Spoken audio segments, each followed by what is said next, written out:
and I was completely broken, complex PTSD, hypervigilance, anxiety, depression, all of those things. OCD. I mean, I developed OCD as a result of all this. So it's very damaged goods at that point.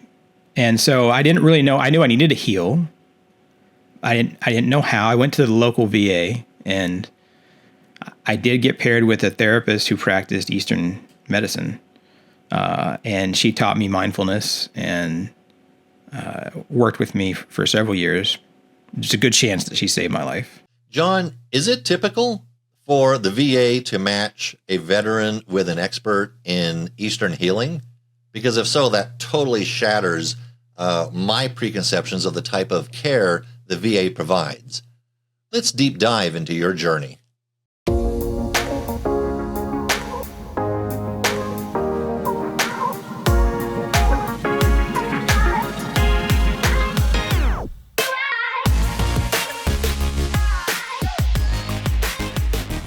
Hello, everyone.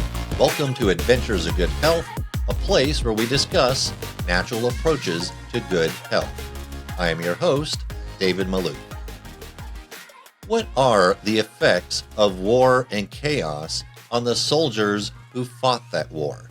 Today, we are going to talk with John Lawyer, an Iraq War veteran, someone who spent many years in Afghanistan, and a man who was deeply affected by his experiences in war. Let's deep dive with John as he shares his journey toward healing. Hello, John. Welcome to our show. Thanks, David. Appreciate you having me on. So, John, just to get started, can you walk us through your journey? Yeah, I'd be happy to. Thanks you for asking. I graduated high school. I knew college wasn't for me, so I enlisted in the Army straight out of high school. I got into counterintelligence, and I joined in 2000, and it was about a year before 9/11. And I went to my training for basic training, got my job training, and I ended up at my permanent duty station about 6 months before 9/11. And obviously then that happened, and spent the next 2.5 years of my 5-year enlistment in Kuwait. And my wife and I were together, actually. We actually got married in Kuwait. And wow, we both, yeah, she was with me almost through this entire journey overseas. So it's kind of an interesting part of the story. And so when we got out of the Army, we both became contractors for the Department of Defense, doing the same thing we'd been doing. Went to Baghdad for 18 plus months, and then went to Kandahar for 6.5 years. So about so this 11, 12. This is all like this is in the 2000s, like 2004, 5. Yeah, there was a lot going on in that time period. That's right. It was when we went to Baghdad. It was one of the worst times for Iraq, and for the war there. And then we would continue on. I took a break for about 1.5 years, and then went back to Kandahar, Afghanistan. That was in 2008 through 2000, essentially the end of 2014, start of 2015. And that was consecutive. So that was 6.5 years consecutively in Kandahar, Afghanistan. And so that was essentially my entire adult youth was spent on and off in all these places for about 12 out of the 15 years of my life. And now a quick word from our sponsor, Dr. Tate's Herbal Tinctures and Tonics. Dr. Tate's offers the Herbal Blood Tonic, Doc's Detox, Herbal Male Tonic, Herbal Female Tonic, and the Herbal Fat Burner. If you would like to order your tonics or learn more information, you can go to drtates.online. And if you click the link in the description and enter the special promo code Adventures in Good Health 2024, you will receive 10% off your entire order. For more information, click the links below. And now back to the show. What, if you don't mind me asking, what drew you to that part of the world and the things that were happening? I mean, my perception, I wasn't there, so I was just looking to see what watching the news like everyone else and things. That obviously there was a lot of negativity. I'm sure there was a lot of positivity and positive things, but what was drawing you to that area? When I was little, I'd seen Lawrence of Arabia, and it fascinated me, and I kind of wanted to do that. I wanted to be Lawrence, and I was fascinated by intelligence operations, and I think for me, when I started doing it, I was good at it, and I thought I was kind of more idealistic back then, which I think we can afford to be when we're younger. Yes. And I wanted to help the world. I wanted to help, I think, my country. I wanted to make the world a better place. I didn't quite, understand the human toll of both sides back then, and then you keep doing it, and I came down to me, this decision point for my wife and I. We either keep going back to the desert and doing this thing that we know how to do, that's exciting and engaging, and we feel like we're contributing, or we go sit in like a cubicle in Washington, D.C. or, in the Beltway, just staring at a computer screen, 8 hours a day and fighting traffic twice a day. And so I couldn't do it, especially after having done what we'd done.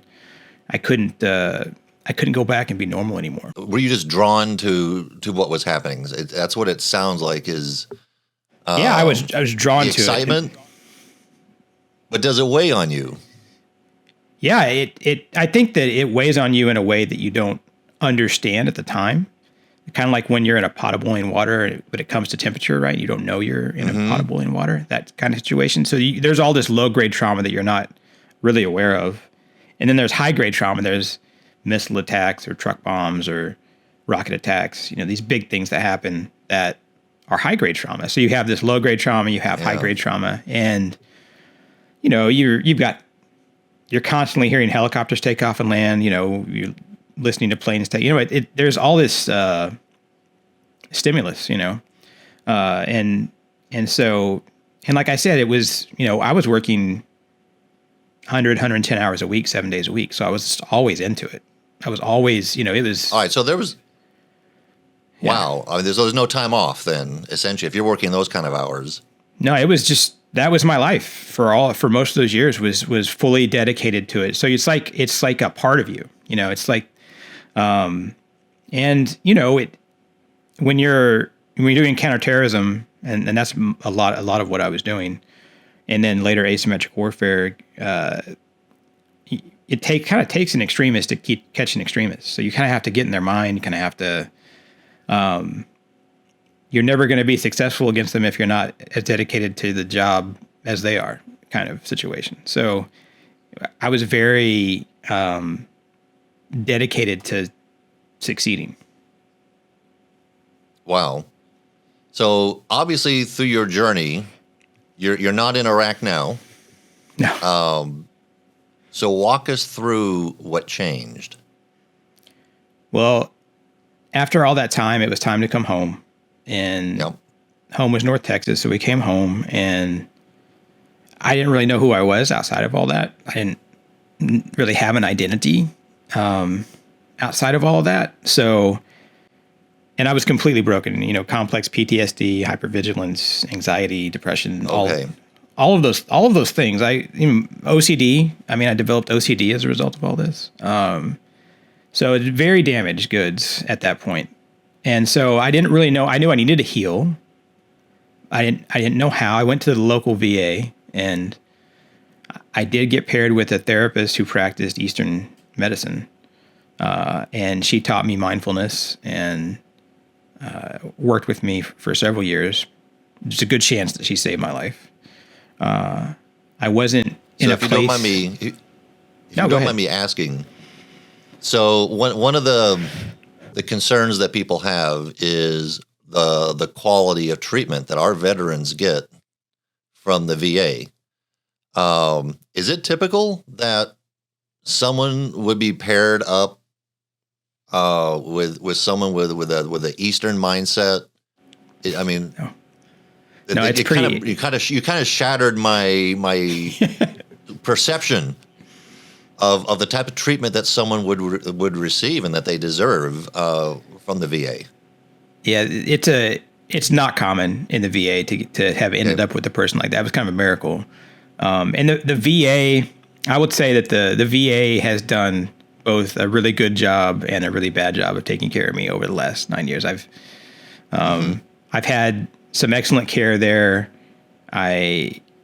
But I've also had like 10 different primary care providers in 9 years. So, it's all relative, it's a mixed bag. I can walk in, I can get treated. I walk out, they mail me my prescriptions. I don't have to pay anything. I really appreciate that aspect of it, obviously. So it's definitely a mixed thing, the VA. Okay. So you got paired with someone who they just kind of exposed you to something you had never been exposed to before. Right. Mindfulness. She did hypnotherapy with me, which worked to some extent. She gave me the power of now to read, which I didn't really, at the time I was so damaged that I couldn't fully wrap my being around mindfulness. It helped me. It was useful, but I couldn't practice it because I was still too damaged to really take full advantage of it, but it did help me, if that makes sense. From a spiritual standpoint, does her training kind of set you on a course correction?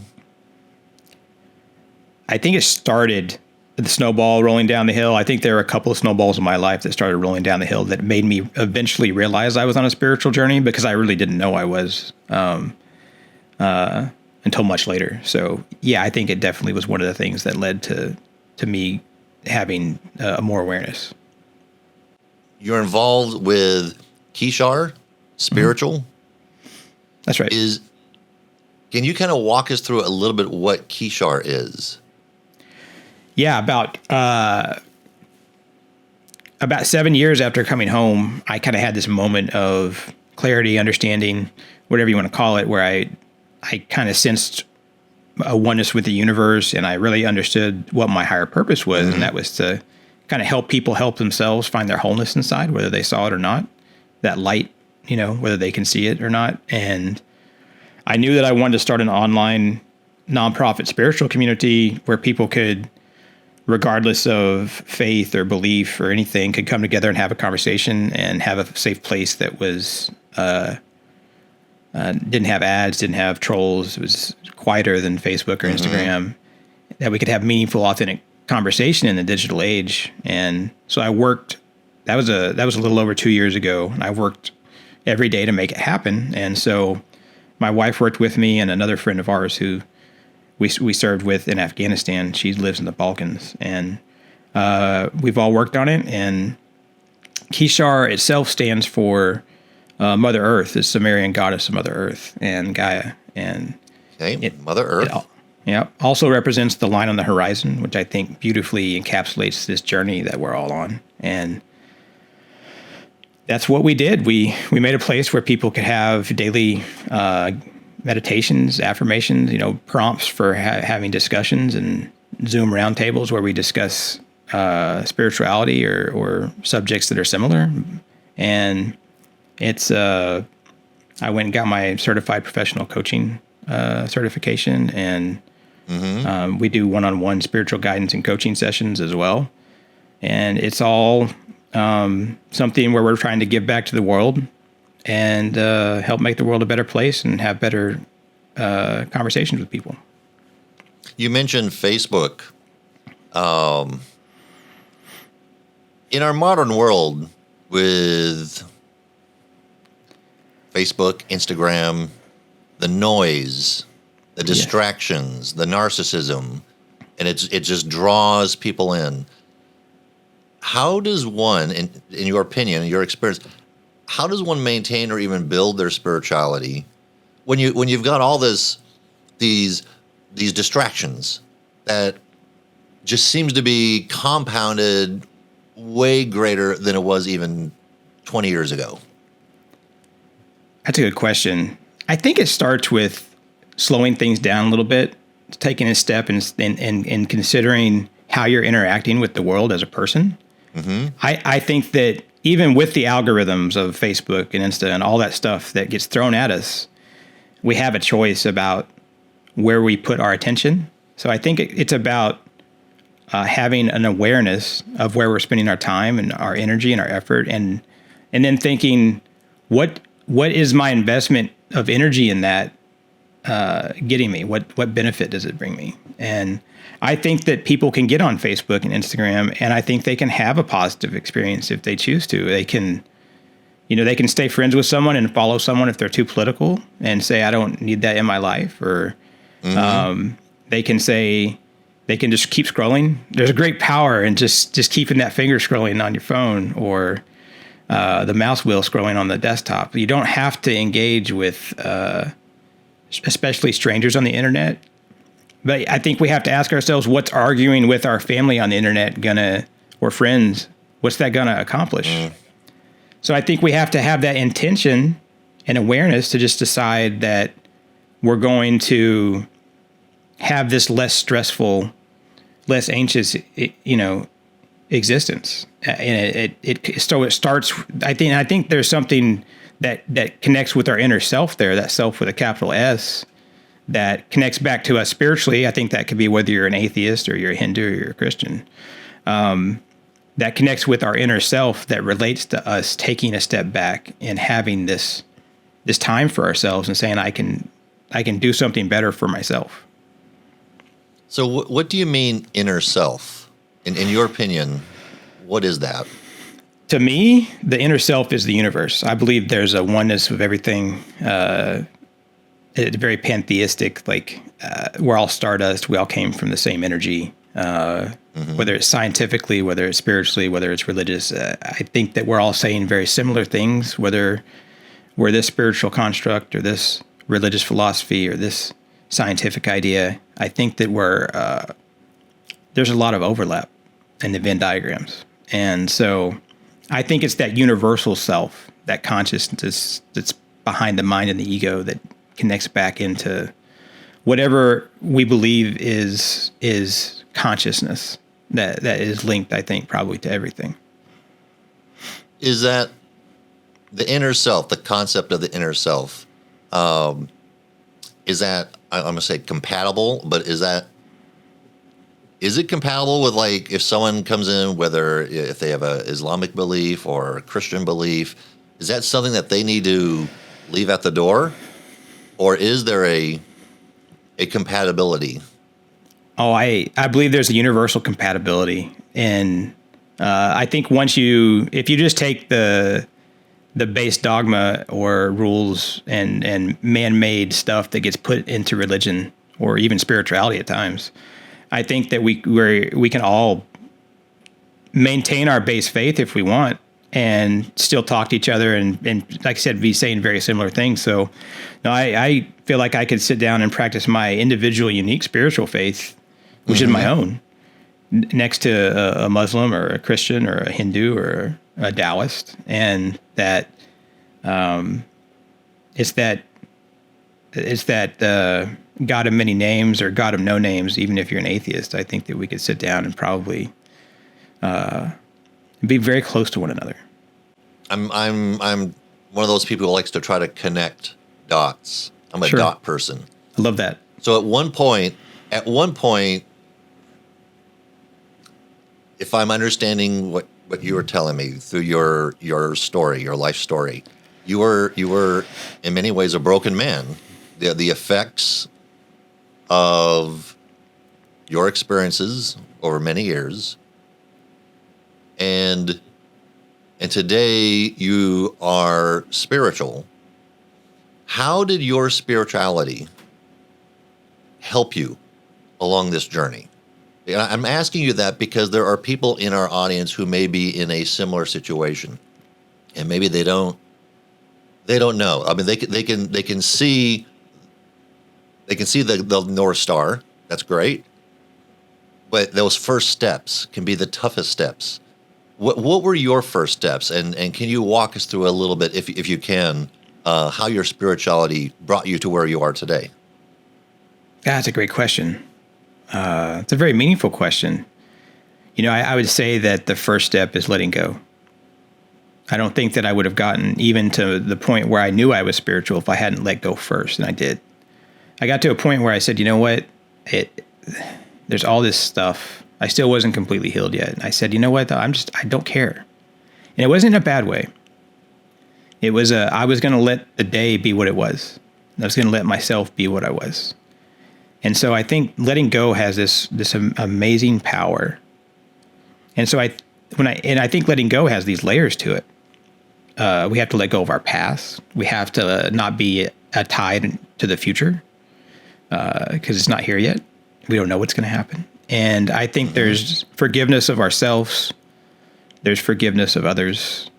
And there's also non-judgment of ourselves and non-judgment of others. And suddenly when you're practicing non-judgment, that's a really freeing thing because you're seeing the world through this whole different lens. And it's spiritually this amazing thing, but it's emotionally an amazing thing.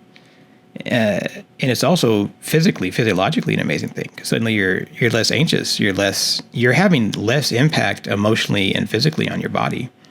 And your mental state is going to be much better. And I think that is how I started.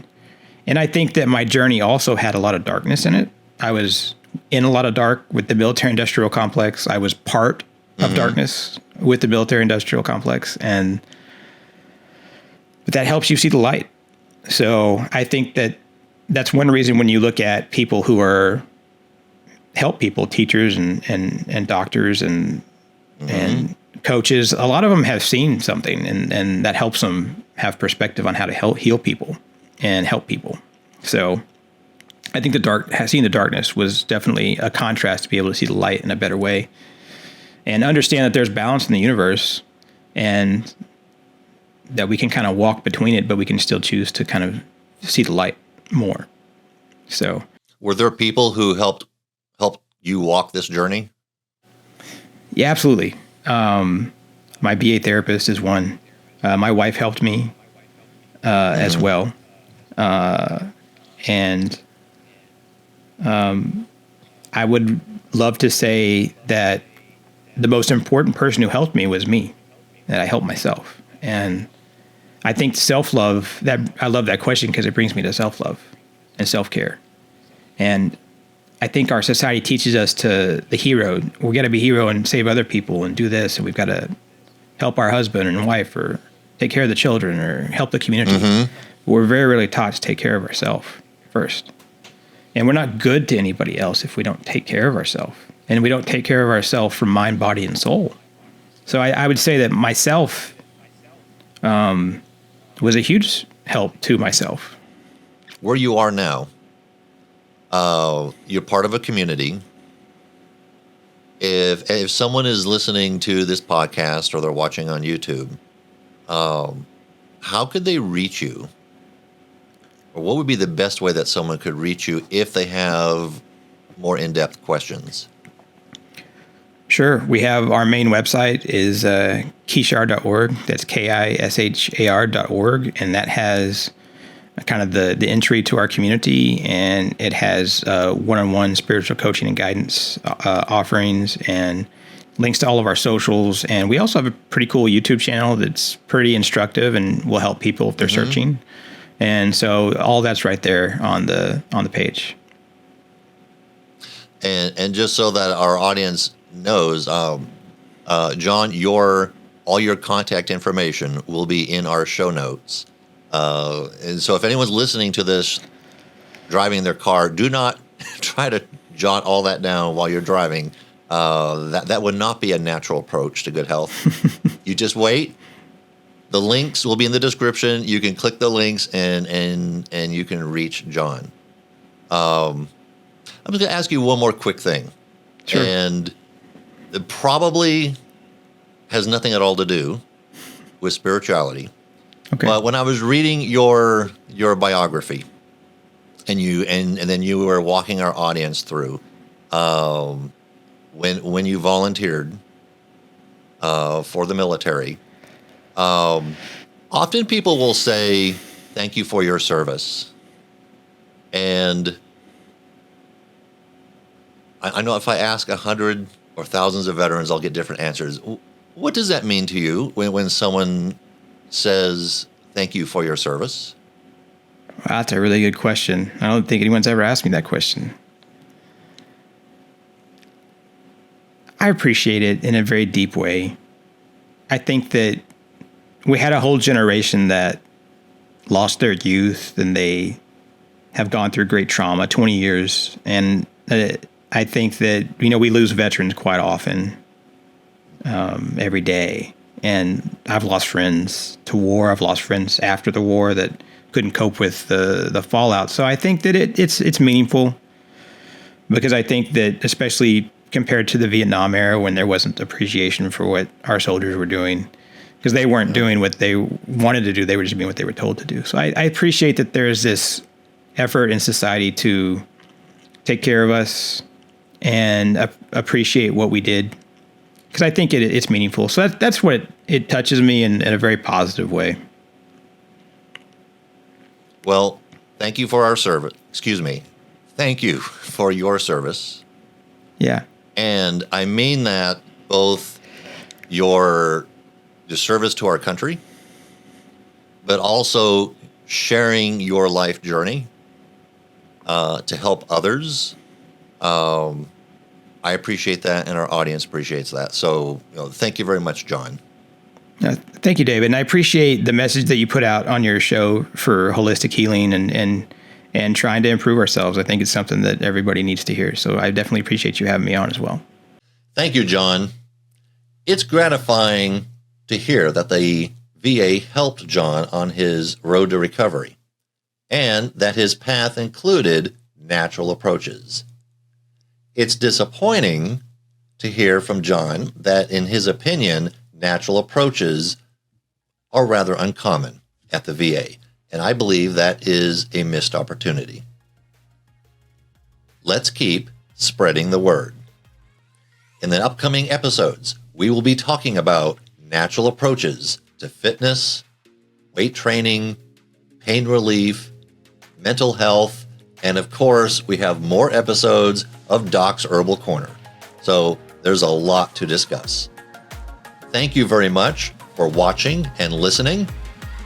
I appreciate your feedback, your comments, your likes. Please subscribe. And I've also received some very positive feedback from our sponsor. So thank you very much. I don't know why I have fireworks in the background of my video. I do not know where that just came from, but we'll see where that came from. So anyway, until next week, this is David Maloof, exploring fireworks and adventures to good health. I'll see you next week. That does it for this episode of Adventures in Good Health. We would like to hear from you regarding this podcast and any suggestions you have for future podcasts. You can reach us at Facebook, Instagram, and YouTube. Please subscribe and leave a rating or a review.